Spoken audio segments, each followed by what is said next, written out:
उस पार जाऊं। गोविंद समझ गए। गोविंद ने जमुना जी से कहा, देखो मेरी 8 पटरानियों में एक पटरानी आप भी हो, आपका नाम कालिंदी है, आप अपने आप को और मुझको पहचानो। उस रिश्ते से मेरे दद्दा तुम्हारे हुए ससुर, और कोई बहू ससुर के शीश पर चढ़ने का प्रयास करे ये मुझे बर्दाश्त नहीं होगा। और जैसे ही गोविंद ने यथार्थ का ज्ञान कराया, जमुना जी का जोश गायब, होश आ गया। फिर जमुना जी बही तलवा के तले सो। मार्ग दे दिया जमुना जी ने वसुदेव जी को।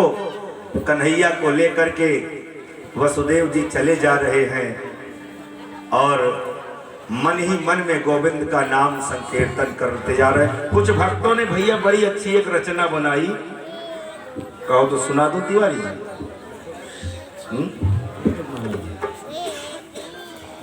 जमुना जल बढ़ा,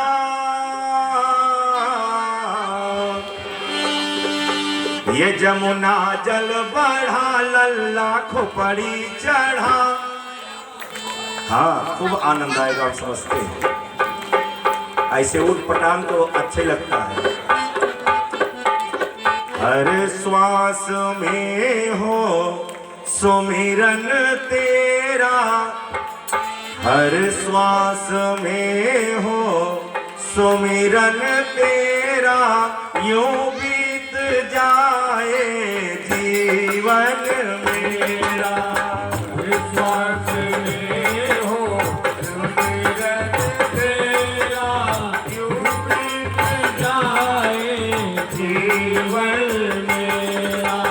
हर श्वास में हो सुमिरन तेरा, यूं बीत जाए जीवन मेरा।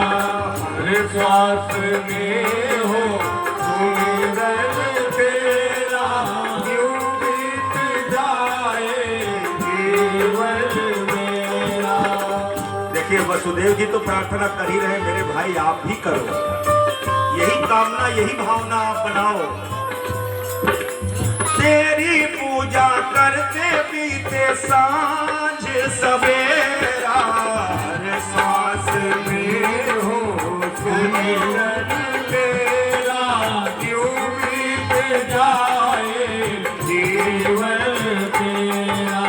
तेरी पूजा करते बीते सांझ सवेरा, हर सांस में हो सुमिरन तेरा, यूं बीत जाए जीवन मेरा।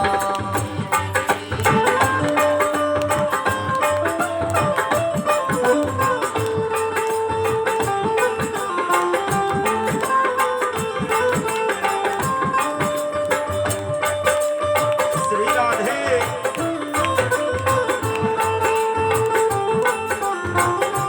ऐसी प्रार्थना करोगे भगवान जरूर सुनेगा।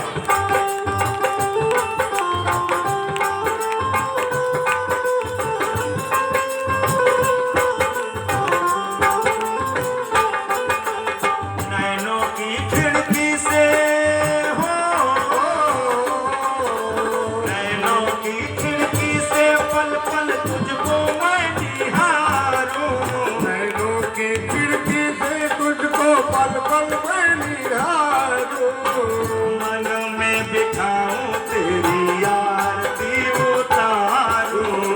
मन में बिठाऊं तेरी आरती उतारूं।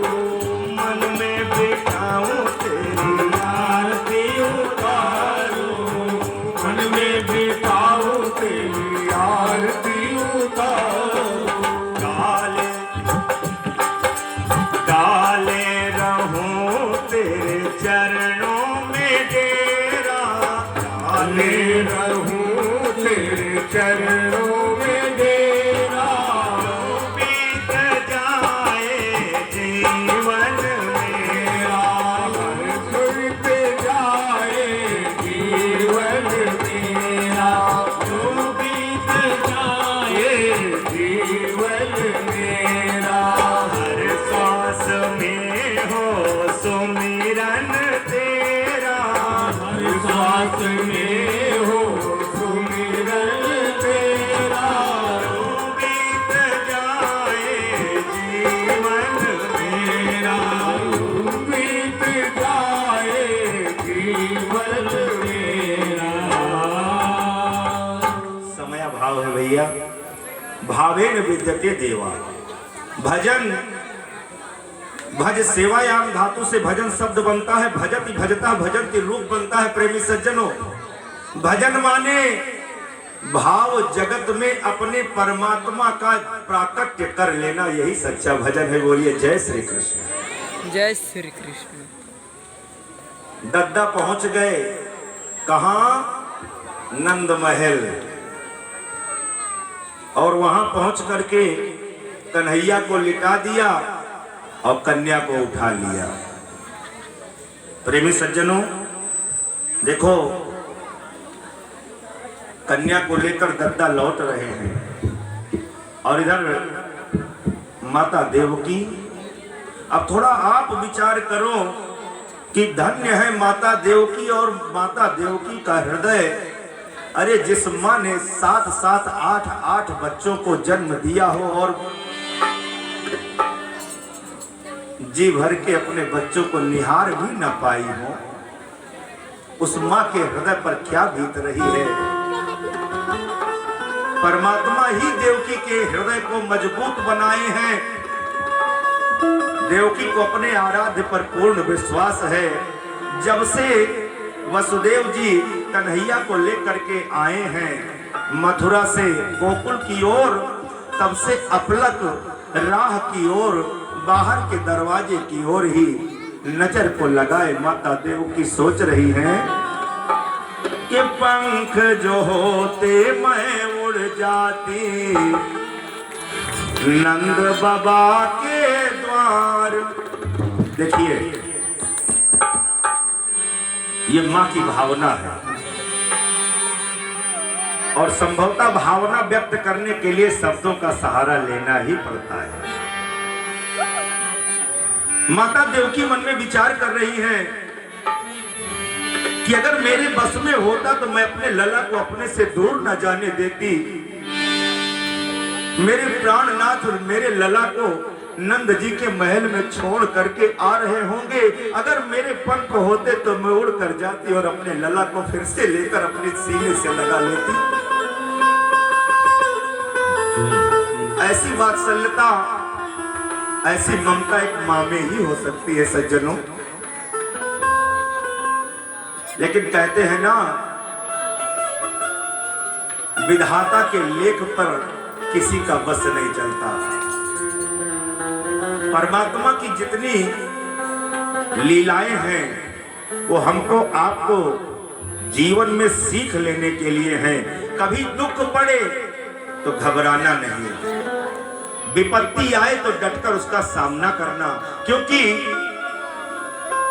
दुख ही सच्चा सुख है। स्वामी रामकृष्ण परमहंस, दुख ही सच्चा सुख है तो दुख से क्यों घबराता है। दुख ही सच्चा सुख है तो दुख से क्यों घबराता है। प्यारे, दुख तो एक कसौटी है जिस पर मानव परखा जाता है। जय हो। इसलिए घबराने की आवश्यकता नहीं, डट कर सामना करोगे तो एक ना एक दिन विजय अवश्य होगी। यहीं से वसुदेव जी कन्हैया को लेकर बंदी गृह आ गए हैं और कन्हैया जी को यशोदा मैया के पास छोड़ दिए हैं, कन्या को लेकर आ गए हैं। जैसे ही बंदी गृह में कन्या को लेकर पहुंचे, मैंने पहले ही बताया, ब्रह्म बंधन से छुटकारा दिलाता और माया बंधन में डालती है। और ये कन्या है कौन? भगवान की माया कन्या रूप में जन्म ली है। जैसे ही कन्या को लेकर बंदी गृह में आए, पुनः हथकड़ी और बेड़ियां लग गई, पहरेदार जग गए, चारों तरफ हाहाकार हो गया। कन्या जोर जोर से रोने लगी।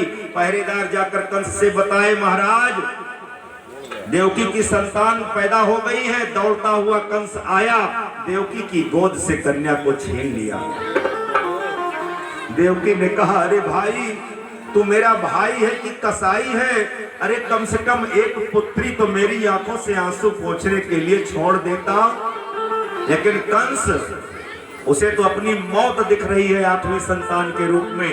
नहीं माना, पांव पकड़कर जैसे सभी बच्चों को दीवार पर पटक कर मारा था, कन्या को भी पटकना चाहा। इतने में गजब हो गया। उस नन्ही सी कन्या ने एक ऐसा पदक प्रहार किया कंस की छाती पर कि कंस मूर्छित होकर गिर पड़ा और कन्या कंस के हाथ से छूटकर गगनांचल में चली गई। और प्रेमी सज्जनों, देखते ही देखते वो कन्या मां भगवती शेरावाली के रूप में प्रकट हो गई। मां का सिंह दहाड़ उठा। बोलिए शेरावाली मैया की जय हो।